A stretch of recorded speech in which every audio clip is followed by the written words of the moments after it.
Shannon, how important is it for Wentz to play? It's very important. It's of the utmost importance because what it does, it kills any chance of a quarterback controversy down the road. He doesn't start week 1, Joy, Skip, and he has to say he missed the first month. Nick Foles goes 4-0. I understand Carson Wentz is your guy. He's the franchise. I don't know how you go back. I don't believe they'll go back to it. And so to nip this in, those saying, to nip this in the bud, to stop this before it gains any traction, it's very important that Carson Wentz is the opening day starter because you don't want any slight chance of a quarterback controversy. And the longer he sits and the better Foles play, you get talk radio and you get the fans. Hey, we all, hey, Carson, let Carson, okay, he's healthy, but we're going to wait another week. And then we're going to wait another week. And I know what, and Doug Peterson, he's like, well, Carson's our franchise guy, and we know what he means to this organization.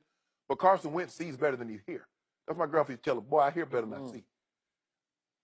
But here's the thing. I see better than I hear. Skip. Guess what he saw 4 months ago? He saw Nick Foles standing on that podium with that Lombardi saying, wow. And then he saw him off to the side of the field and said, I'm going to Disneyland or Disney World. He saw that. So you mean to tell me he wouldn't be worried?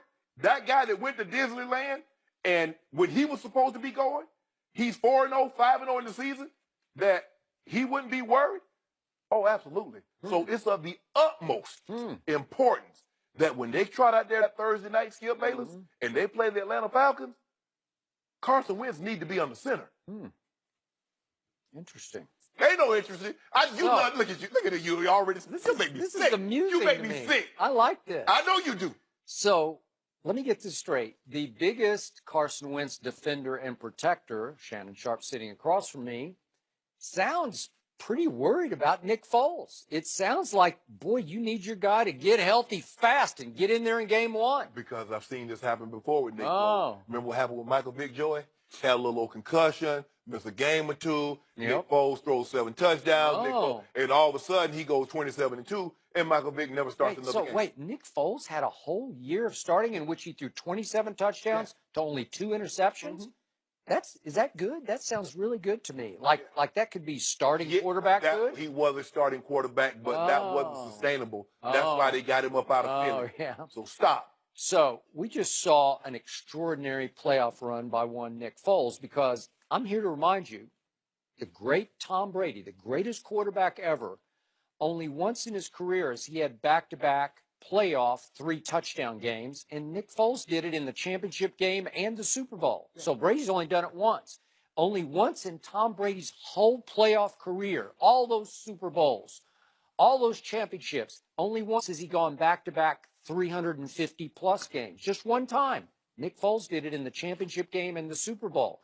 Nick Foles in the Super Bowl had a QBR of 87 to Tom Brady's 84. So he did slightly outplay. Ain't no slight. Yeah, slightly outplayed. 3 points is a lot. It is, but Tom threw it for 505 in that game. So that was so how many yards you going to take away for that L? I take like 300 away. All right, take it away. So you're right. You're making my case for me. Nick Foles outplayed the great Tom Brady in the Super Bowl.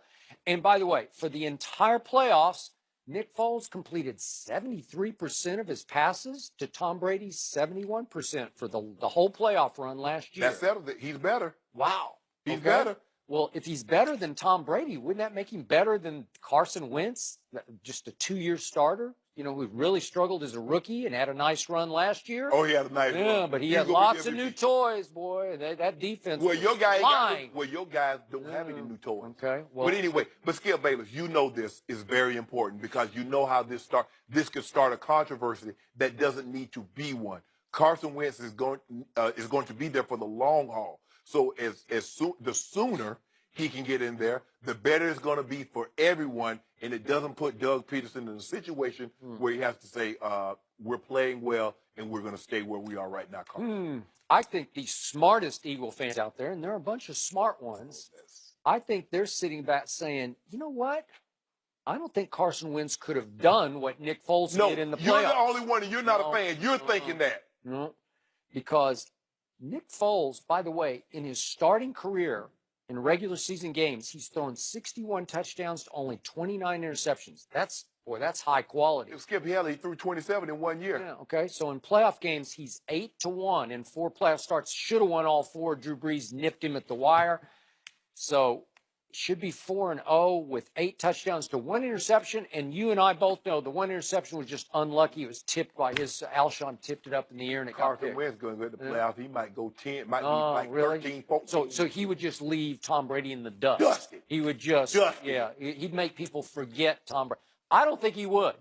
I saw a quarterback who looked more poised to me than Carson Wentz ever looks. I saw a calmer, cooler, more collected in Nick Foles. I saw more consistent accuracy from Nick Foles than I ever see from Carson Wentz. You saw a 3-game stretch. I mean, 3-game stretch. Come on, Skip. That's a lot of games. But I also saw that Rams game when he stepped in under fire, season teetering, playoff seed teetering. But my guy had already thrown 4 touchdowns. Yeah, boy, Nick Foles, boy, on 3rd and 8, did he not? One on a busted up ACL and LCL. How many quarterbacks you know can do that? Well, the play of the game was thrown by Nick Foles on 3rd and 8 because it iced it. The play of the game was on 4th down when they went for it and got that tug. And you know what? I give you Carson Wentz is a little bigger, a little stronger arm. Better. But Nick Foles is what they call in golf sneaky long, as in off the tee with your driver. Yeah, he got a big, nice arm. He's got a nice arm where you suddenly sit back and say, wait a second, that ball, he effortlessly threw that ball 60 yards in the air. That looked pretty good. So is it important for him? Because Nick Foles, by the way, is 6 feet 6 inches tall. Is it important for how important is it for Wentz to be there opening day? It doesn't matter to me. Opening, whenever. He's under more pressure than any incumbent starter has ever felt. And he was at the game last night. They kept showing him up in a luxury box, you know. And he's looking down like, hey, I'm Carson Wentz. Remember me? You know, everybody know who he was. They call him Walk It to him. Oh, they? Yeah. Yeah, in Pennsylvania. Yeah. He's the mayor. I think they're calling Limp It to him because he suffered 2 huge injuries in the same knee. That's going to be hard to come back If it was one injury, 2 ligaments. It wasn't 2 separate injuries. Boy, Stop trying to sell it. So he can't win either way he goes. Yes, Let's say he hurries back, he rushes back to play game 1. We're not going to hurry. We're not going to rush. Do you realize what's going to happen in Philadelphia at that field when he throws his first interception? We want Foles. We want Foles. It'll start to rise in his ears. It'll ring in his ears. You know it, and I know. You're not going to get it. He can't win this one. Not going to get it. Not going to get it. He's got a quarterback who outplayed Tom Brady through the playoffs. Woo. Never going to get it. Never going to get it. Yeah. Don't keep singing that or we're going to have to pay for it. We got to pay for what? For the song. Except you sang it so badly, nobody even knew what it was. So that's good. They never going to get it. So Walk It to him will be there week 1. Opening night Thursday when they drop that, pyrotechnics going to be going off. They're going to run out of them big old flags. They're going to drop that banner. When last time y'all dropped the banner? We want Foles. We want Foles. You know it's coming.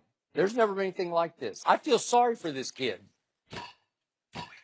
Win. They're going to be down. Wins.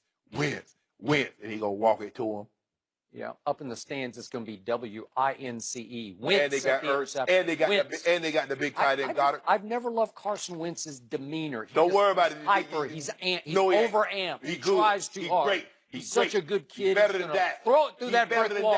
He's better than that, and that's what you hate. And he's in the same division. He's going to kick y'all butt for the next 12 years. The other guy scares me more because he can just operate that offense. It's just so sweet to watch Nick Foles. Yeah. Hold on. That coaching staff has to be sitting there shaking their head. And I hate, this is what I love doing. This is why I love the show. Because my recall is so great, Joy. I don't forget a name, a face, or an incident. So when someone says something, I never forget it. This is the very man that called the man Foles Gold. Yeah, but that was back in back in it. 2012. Now you love it. But you love him now. I said I was wrong about that. I started it, and then everybody jumped on Foles Gold because it just didn't. I was a Michael Vick fan. What can I say? I thought Michael Vick would be better. Well, you about to be a Carson Wentz. Yeah, I don't think I ever will be that. I don't know about that. Yeah, and he was so lucky he caught my Cowboys. Remember, he trailed at halftime to the woeful Cowboys. There's no Sean Lee. A bunch of teams. No Sean Lee. A bunch of teams trailed to the Cowboys at the half. And what did they do after that? No Sean Lee. That's what happened. On Thanksgiving. 5 losses. What about on Thanksgiving? 5 losses. No Sean Lee. He wasn't there. Well, Phillip Rivers. Who was throwing those interceptions? Sean Lee? He's just desperate, just trying to come back. We had no defense. Oh, you got no defense. You should be watching that documentary, All or Nothing, that you can see on Amazon. Joy got me trying to. You know what got me the most about the documentary? The one thing I learned, Sean Lee actually runs the defensive meeting. He's the coach of the defense. He runs it. He calls That's players different, out. No, it wasn't. He's calling out other players. What do you do on this? What do you do on that? He is the coach of the defense. I wish heart you might. and soul. I wish You should watch I it. wish I'd have been in there. You talk about what you do. Yeah. I'm gonna sit you down. That's what you do. Oh. You're not the coach. Rob Marinelli, you want to correct me and you want to tell me what I should have done? So here? wait, you're saying you know defense better than Sean Lee knows defense? No, I know football. Ah. That's what I know. I know football. Okay. Now. Who had more help, Michael Jordan or LeBron James? We'll discuss that next.